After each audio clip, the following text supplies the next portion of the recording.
palebur pung nyampung bala mun terus selamat dah. Wes kita bahas tong tawaduk. Tawaduk panika Pak Bu gulaban panjenengan nika penting. Apa tawaduk? Melepaskan dari sedaja status sosial. Buang. Jadi gula status sosial lembian buang keluh.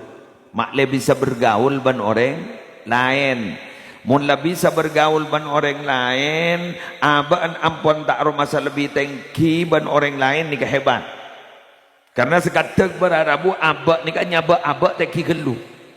Karena tengki keluh kiyang san laki yang kor letak hormat sekoni pas ngampul bada kelangkong guru nyabak guru tengki keluh cak saking ngebak maba nyabak cek nyamana cak yang tengki keluh penyabak tetipan pada orang yang tak hormat ngampul paduan gula ban embian ni kan montro tenang odi jak sakapina angkep pesaing angkep teretan mun yin sakapina yang kepesaing tak nyaman nang embian kor lebada toko anyar lagi tabu pangoca berarti tang tuku resi nganceng tuku di laut nah yang kepesaing pagulang ang kepekake malik pesaing kalah Kiki malik tukang bidatu, kudu tukang bidatu, retang pesaing di malik. Maknya dia laku. Ampon, jarang ni kabuni tuat-tuat.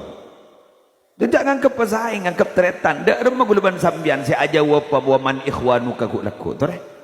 Waman ikhwanuk dan malaikat mungkar nakir. Waman ikhwanuk, siapa teretan nampak? Paring baru aja wap.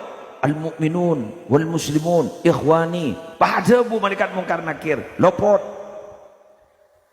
Mak lopot malaikat al-mu'minun wal muslimun a'da'i daiya ring Islam laki ring Islam bini ari tang musuh kapi masih ni ka malaikat jaban tak ambu musuh ban orang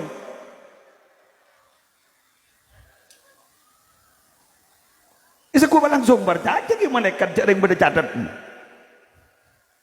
ngucap ring Islam laki ring Islam bini ari tang teretan itu tak percaya malaikat du jaring benarin atau karban tetangga na dak cocok kata tetangga di dojo itu karen di lauk itu karen bener jalan lelebar apa jope lecermat tebeng sekali pak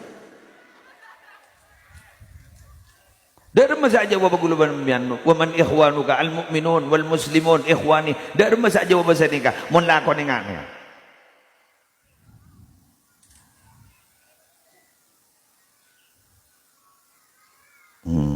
tak lenang-lenang